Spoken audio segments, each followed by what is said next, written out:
महिला बांझपन को मेडिकल भाषा में फीमेल इनफर्टिलिटी कहा जाता है। यह समस्या उस समय उत्पन्न होती है जब कोई महिला गर्भधारण नहीं कर पाती। हमारे YouTube चैनल में आप सभी का बहुत बहुत हार्दिक स्वागत है।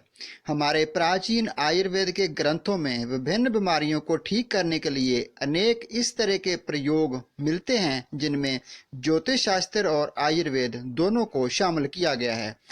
आज के इस एपिसोड में हम आपको आयुर्वेद के एक बहुत ही पुराने ग्रंथ मेघविनोद सटीक में वर्णित औरतों के बांझपन को दूर करने वाले ऐसे रामबाण प्रयोगों के बारे में बताने जा रहे हैं जिनमें ज्योतिष शास्त्र में वर्णित नक्षत्र और आयुर्वेद में वर्णित दिव्य जड़ियां बूटियां दोनों ही शामिल हैं। ये प्रयोग औरतों के विभिन्न दोषों को दूर करके बांझपन की बीमारी से मुक्ति दिलाते हैं और उन्हें संतान का सुख प्राप्त करने में मदद करते हैं। आयुर्वेद के बहुत ही पुरातन ग्रंथ मेघविनोद सटीक में औरतों में बांझपन की बीमारी को ठीक करने के लिए विभिन्न प्रयोगों में विभिन्न जड़ी बूटियों को रवि पुष्य नक्षत्र के दिन सेवन करने को कहा गया है, अर्थात जिस रविवार के दिन पुष्य नक्षत्र हो उस दिन इन जड़ी बूटियों का विधिवत सेवन करना होता है। तो आइए सबसे पहले हम आपको ज्योतिष शास्त्र में वर्णित पुष्य नक्षत्र के बारे में बताते हैं। प्राचीन काल से ही ज्योतिष शास्त्र में 27 नक्षत्रों का जिक्र मिलता है और ज्योतिषी इन्हीं 27 नक्षत्रों पर आधारित गणनाएं करते हैं। इनमें से हर एक नक्षत्र का शुभ व अशुभ प्रभाव मनुष्य के जीवन पर पड़ता है। नक्षत्रों के इस क्रम में 8वें स्थान पर पुष्य नक्षत्र को माना जाता है।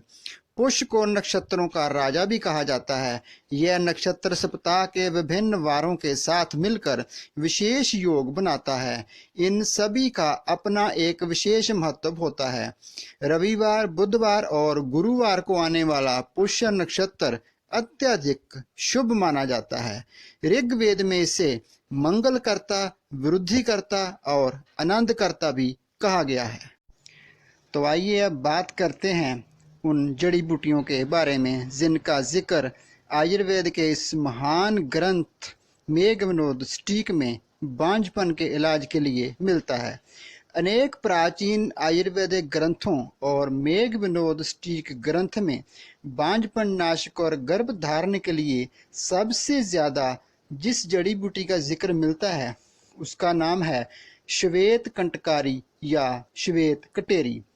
कंटकारी या कटेरी ये दो तरह की होती है। एक पर बैंगनी फूल आते हैं जिसे नील पुष्पी बोला जाता है और दूसरी के ऊपर श्वेत फूल आते हैं जिसे श्वेत पुष्पी कहा जाता है। नील पुष्पी पर असंख्य कांटे होते हैं, इसलिए इसे छूना आसान नहीं होता, इसलिए इसे दुष्पर्शा भी कहा जाता है। नील पुष्पी की अपेक्षा श्वेत पुष्पी में कांटे कम होते हैं। श्वेत पुष्पी यानी सफेद फूलों वाली कंटकारी को संस्कृत में श्वेता, श्रुद्धा या चंद्रहासा कहा जाता है। हिंदी में से श्वेत कटेरी या श्वेत भटकटैया बोलते हैं। इसका लैटिन नेम है सोलेनम क्सैंथोकार्पम। इस पर सफेद रंग के फूल आते हैं, इसीलिए इसको चंद्रहासा भी कहा जाता है। आयुर्वेद ग्रंथों में से गर्भ जननी भी कहा जाता है क्योंकि ये बांझपन को नाश करती है और गर्भधारण में मदद करती है।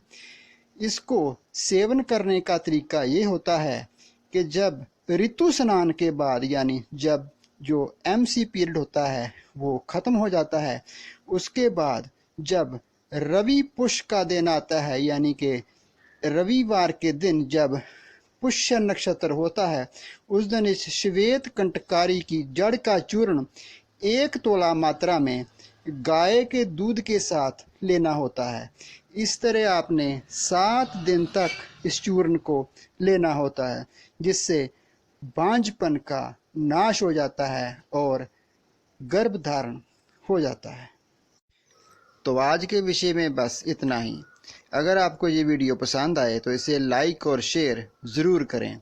हमारे आने वाले वीडियो देखने के लिए हमारा चैनल सब्सक्राइब करना ना भूलें। आगे किसी नए विषय के साथ आपसे एक बार फिर मुलाकात होगी। तब तक इजाज़त दीजिए। भगवान धन्वंतरी जी आप सबको सदा स्वस्थ रखें।